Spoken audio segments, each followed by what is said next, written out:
The dust has settled from the 2026 Adepticon reveals for both Warmachine and for Warhammer. To begin with, let's talk about the presentations themselves and who did it better.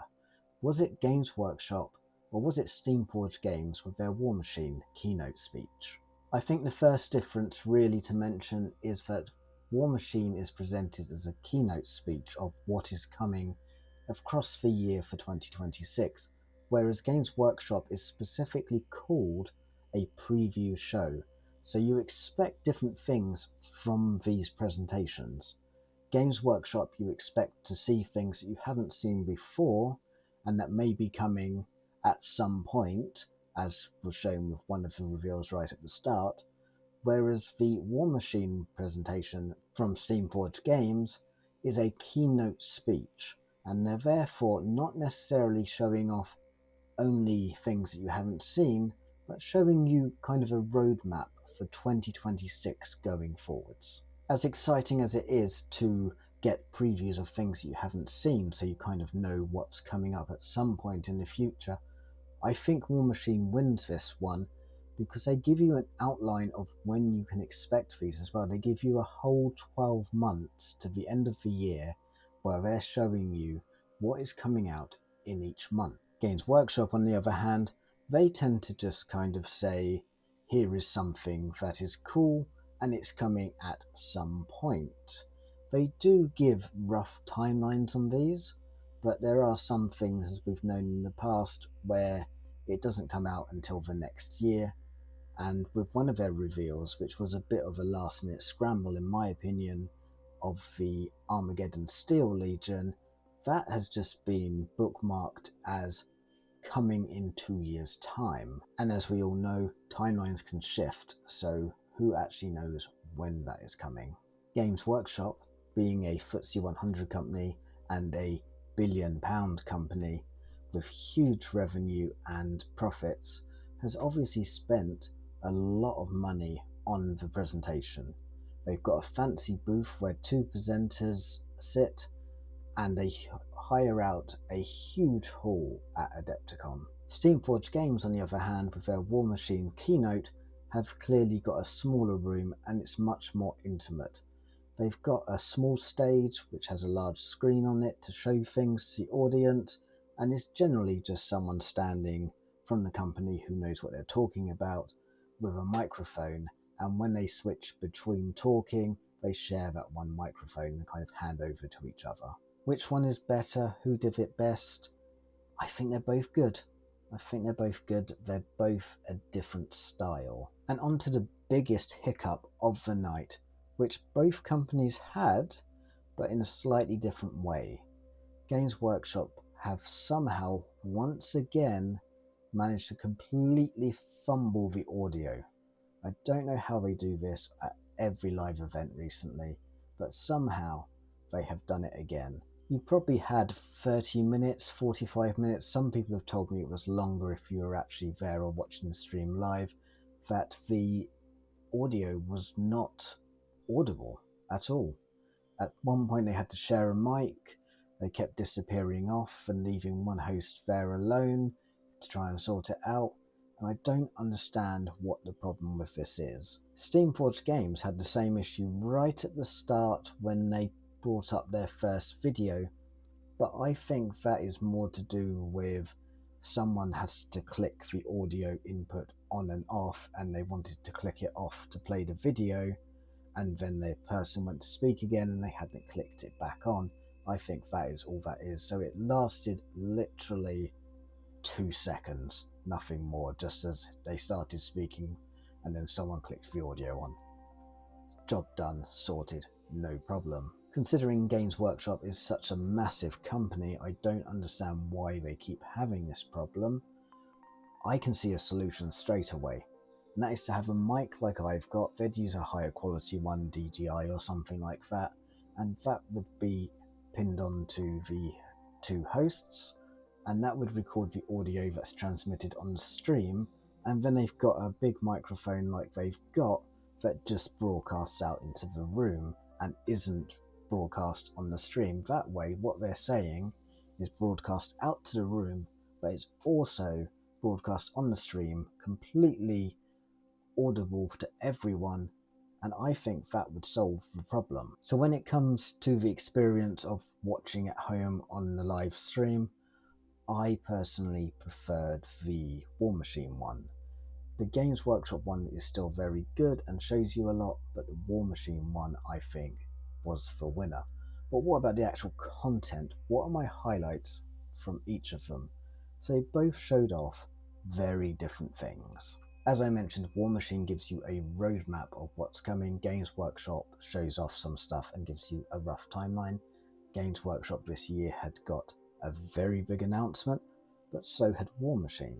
Let's take a quick look at my highlights from the Warmachine presentation, and then I will do a quick recap of my highlights from the Games Workshop one. Warmachine's big reveal that we kind of guessed was coming from their previous keynote last year was that the Protectorate of Menoth are returning to the setting. That's not coming until the end of the year, and we know that because they have a roadmap that tells us exactly when those are going to start releasing.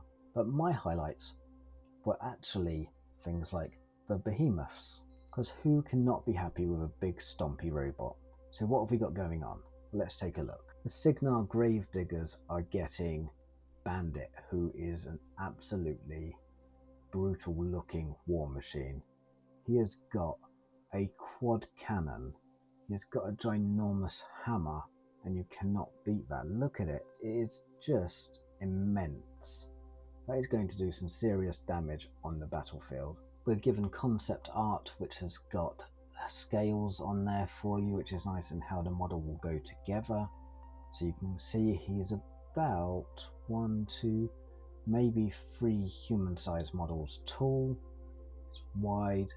He's coming on an 80mm base, and the renders look absolutely stunning. If I was a Signar player, I'd be very happy with this. We then move on to the Bloodbrine Marauders, who have got their super heavy war beast, also on an 80mm base. He's called Old Scuttlebutt. He's a giant crab with a lighthouse on his back and a whole bunch of armaments. How cool is that? That is a super sea-themed monster right there.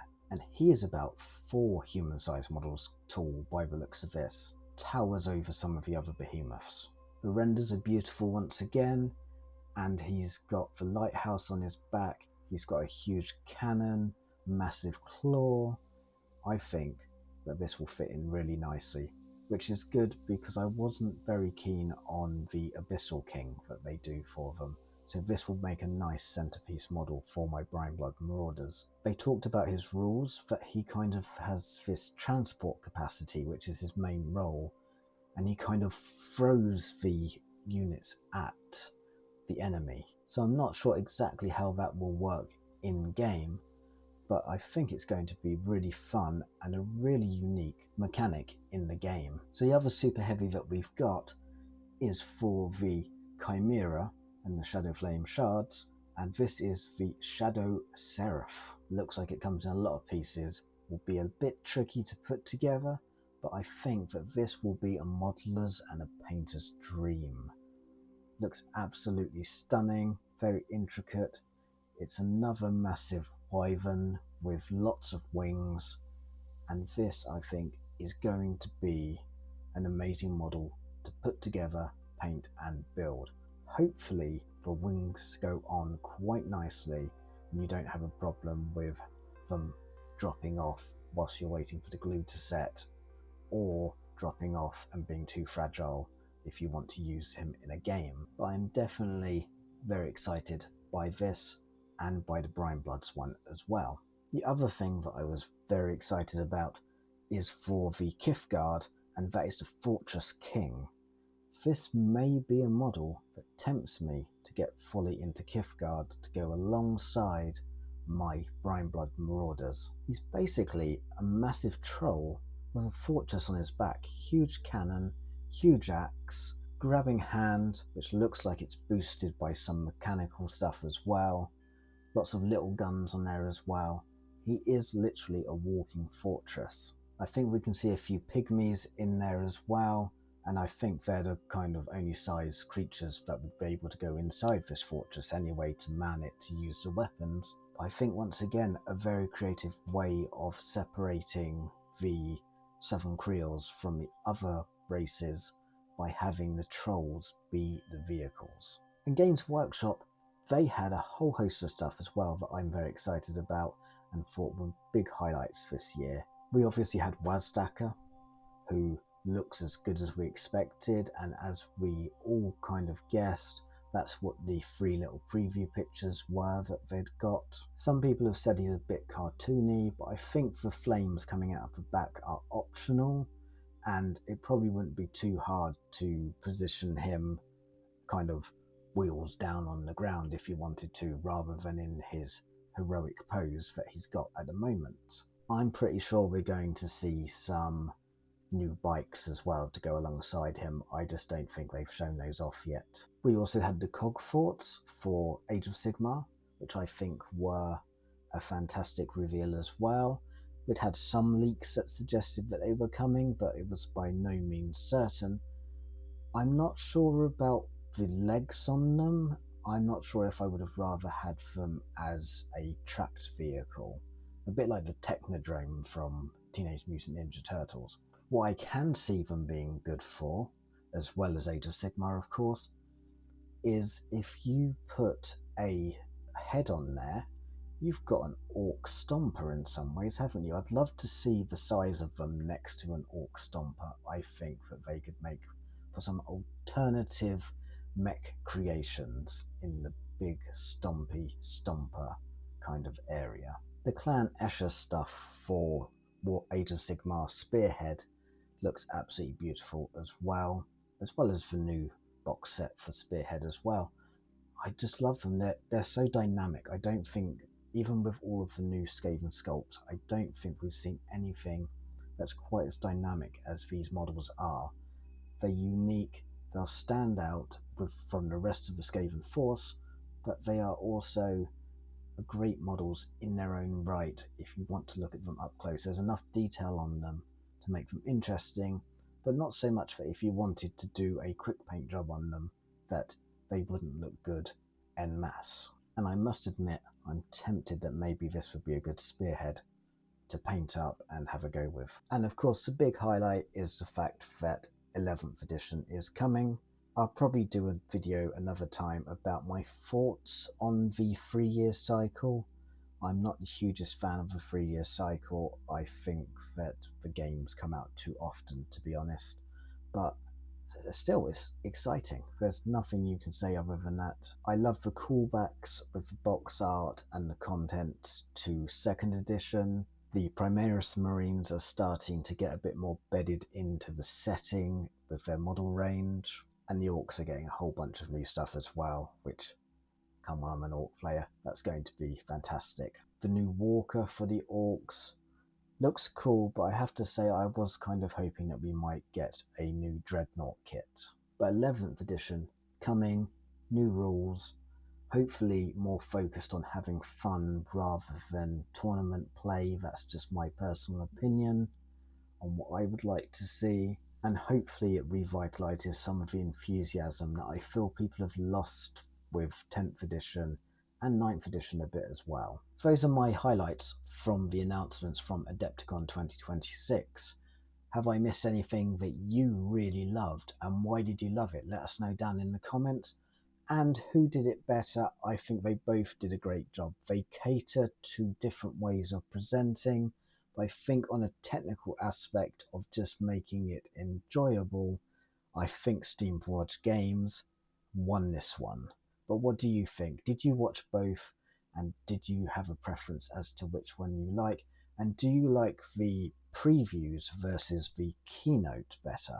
That is the real question as well. Would you rather both shows just be a preview show, or would you prefer them both to be kind of a road ahead keynote thing? You let me know down in the comments. We'll have a good discussion as we always do.